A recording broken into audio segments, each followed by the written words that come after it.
Yo, salut à tous les Spartiates, j'espère que vous êtes motivés à 300%. Avec le soleil, on part au Maître Gym pour aider les Spartiates à devenir la meilleure version d'eux-mêmes.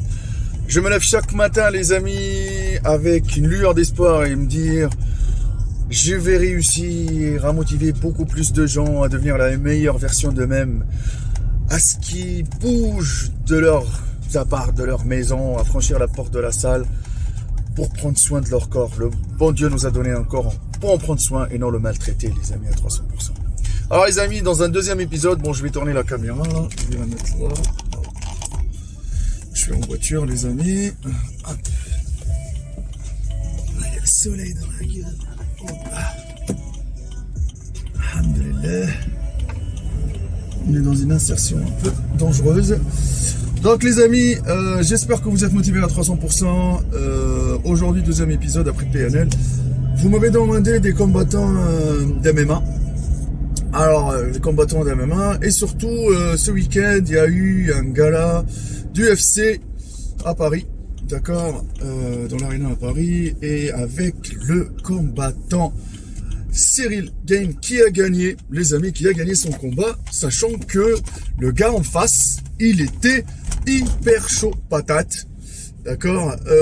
Après les amis, moi, je suis parti faire ma petite enquête. Voilà les amis, parce que quand tu es sportif, tu cherches un peu. Ciryl Gane, il était hyper bien préparé. Hyper bien préparé, il était chaud, parce que ce genre de combattant, il a faim depuis le dernier combat qu'il a fait contre l'autre Ngannou, ouais, voilà. Et ce combat-là, il était aussi mythique. Sauf que là, les amis, il était déjà préparé, il a faim, il avait envie de prendre sa revanche, etc. Le combattant en face, il n'avait pas cette chance-là d'être préparé toute l'année. Vous voyez sa condition physique.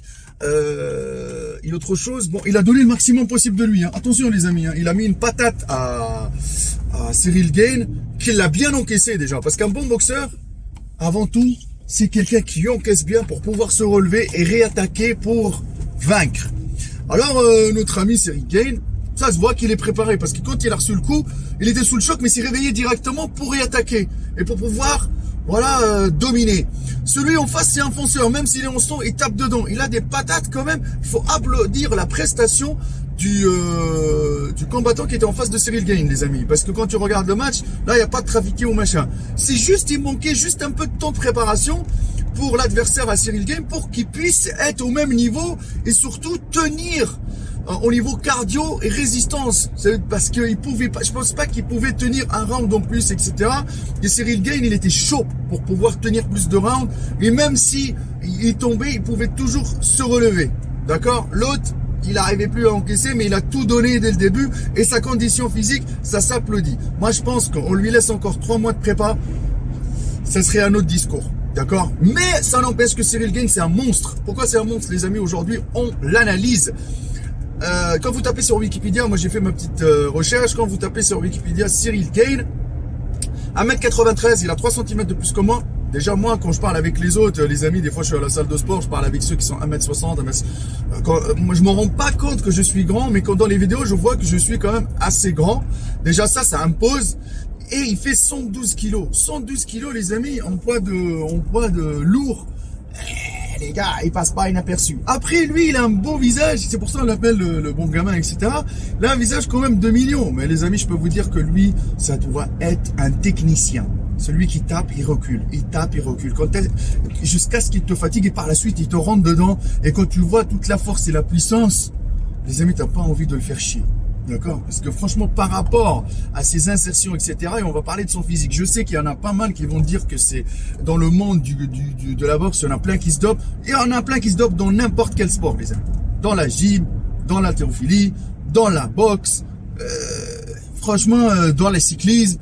Parce que le dopage, ça concerne pas juste le fait du bodybuilding, que tu sois le plus gros, le plus esthétique, le plus sec. Il y en a qui prennent ça pour prendre des produits pour prendre beaucoup plus de force. Il y en a qui prennent des produits pour avoir beaucoup plus d'endurance par rapport au sport qu'ils pratiquent. Il y en a qui prennent des produits pour avoir les réflexes qui deviennent un tout petit peu plus avancés que d'autres personnes par rapport au sport qui demande, par exemple, l'intelligence, le cerveau, ça fait fonctionner le cerveau. Beaucoup de choses, les amis.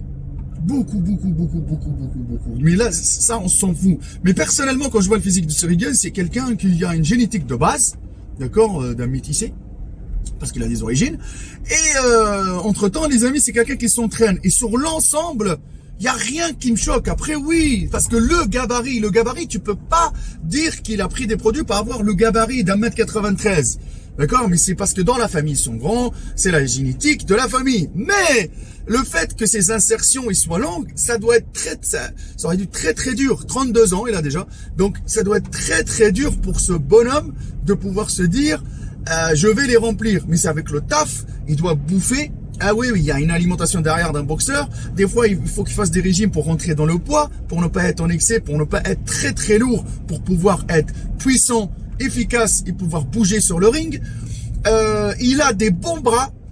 La cage thoracique, elle est large. Il y a un léger retard d'épaules, mais ça c'est rien. Mais bon, les épaules, ils sont quand même assez développées par rapport au sport. Vous savez, quand vous faites de la boxe, vous bougez beaucoup, vous utilisez beaucoup le coiffe du rotateur. Une blessure à l'épaule, ça fait très très mal pour un boxeur. C'est pour ça que ces épaules, il faut qu'elles soient puissantes, d'accord, et surtout fonctionnelles durant un match, etc. Pour pouvoir envoyer les punchs. Bon. Je pense que dans les photos que je vous montre, il a un bon dos, parce que vous voyez que quand il fait sa pose pour se présenter durant les séminaires, les conférences de boxeurs, on voit qu'il y a du travail. Les abdos, des fois, ils sont visibles, des fois, non, ça dépend. Donc c'est pour ça que je vous dis que il peut être, pour moi, c'est un physique qu'on peut atteindre naturellement. Si on a par exemple 1m93, ça va être dur, mais tu peux t'entraîner, franchement, 5-10 ans, tu peux arriver à ça. Des bons bras. Après voilà, il a pas non plus des bras énormes. Ils vont bien avec le corps qu'il a et surtout avec les longues insertions qu'il a. Dernier truc qui m'impressionne bien chez lui, que je kiffe, parce qu'il a des bonnes cuisses. C'est que c'est quelqu'un qui bosse les cuisses, d'accord. Je pense qu'il va à la salle de sport parce que les boxeurs, ils ont besoin de puissance. Donc pour avoir des cuisses volumineuses comme ça veut dire que c'est quelqu'un qui fait de la presse chargée, quelqu'un qui fait des squats chargés. Et hier, les amis, je suis parti faire un tour sur Bordeaux. J'ai fait une rencontre avec un ancien boxeur. Très très bonne. Il a 45-46 ans, mais il a du volume musculaire, les amis. Il était tout le temps comme ça. Ça veut dire que sa génétique, elle est tout le temps comme ça. C'est quelqu'un qui mange beaucoup, 4000-5000 calories, mais il aime pas les sèches, les diètes, tout ça. Mais quand il faisait de la boxe, il était obligé de tomber un peu dans le poids, donc il gérait un peu sa diète, mais pour avoir une qualité un peu athlétique, comme Cyril Gane. D'accord? Donc, il m'a expliqué un peu son entraînement, etc. Et c'est pour ça que derrière, ça m'a poussé à faire cette vidéo-là. Donc, je pense que ces mecs-là, pour la puissance et tout, ils chargent au niveau des exercices, ils soulèvent du lourd, d'accord? Et pouvoir être résistant après avec le cardio, parce qu'ils enchaînent beaucoup d'exercices de cardio, beaucoup de pompes, beaucoup de traction, beaucoup de dips, travail élastique, un travail avec les éléments fonctionnels, les battle rope, etc., etc., etc. Moi, son physique, moi, je mettrais un 8 sur 10 par rapport au sport qu'il pratique. On parle pas de bodybuilding. S'il y a des gens qui sont impressionnés par son physique parce que c'est dû à sa taille, et deuxième chose, c'est un poids du corps plus 10 à peu près. Donc, poids du corps plus... alors, on va calculer 1m90, plus 20.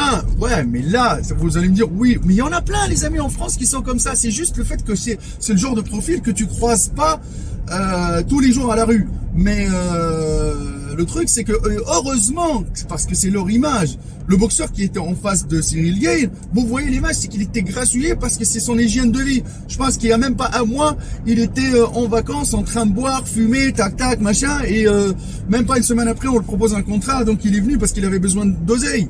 Il y a beaucoup de choses qui jouent, les amis, il y a beaucoup de choses qui jouent. Bon, en gros, c'est un physique pour moi qui, franchement, qui plaît à beaucoup de gens. C'est un physique par rapport à l'activité qu'il a, ça impressionne, il est grand de taille. Et autre chose, c'est un physique qu'on peut atteindre naturellement. Je ne pense pas du tout qu'il soit dopé. Et après, voilà, on ne peut pas savoir, subhanallah, on ne peut pas savoir à 300% qui se dope ou qui se dope pas. Donc voilà, les amis, je ne sais pas ce que vous en pensez dans les commentaires. Vous allez me dire, vous, dans les commentaires, ce que vous en pensez de l'analyse. Voilà, maintenant, les analyses, ils sont comme ça. Vous allez me dire dans les commentaires, vous voulez voir qui? Youtubeur, athlète, boxeur, acteur, tout ce que vous voulez. Même le voisin, si vous voulez. Vous m'envoyez une photo de votre voisin, hein, parce que je sais que maintenant, les gens... voilà, ils s'espionnent les uns les autres pour savoir est-ce que lui il est dopé, est-ce que lui il est pas dopé. C'est mort de rire. Donc les amis, n'oubliez pas que pour le coaching en ligne, il y a le numéro de téléphone qui s'affiche pour m'appeler sur WhatsApp ou m'envoyer. Surtout commencez par m'envoyer vos photos pour que je puisse analyser votre corps de A à Z avant de vous proposer, les amis, avant de vous proposer une formule de coaching, les amis, personnalisé surtout, les amis. Personnalisé, ça veut dire qu'on personnalise tout de A à Z. De l'entraînement à l'alimentation, au suivi sur WhatsApp. Une analyse, elle permet de connaître vos points forts, vos points faibles, discuter avec vous, vos habitudes alimentaires pour ne pas vous choquer. Par la suite, oui, quand on choque le corps, il va réagir, mais sauf qu'il y a toujours l'effet haut. Par contre, si on y va doucement, avec modération, on arrivera toujours à trouver le bon régime alimentaire, le programme d'entraînement qui va vous aider à évoluer et avoir des résultats de qualité, les amis. Il n'y a que la souffrance qui paye, les amis. Maître Khalil est toujours là pour vous aider à vous surpasser et à devenir la meilleure version de vous-même à 300%. Et nous, les vendeurs de rêves, on les fuck, motherfuck, à 300%. Peace et bonne journée, motherfuck.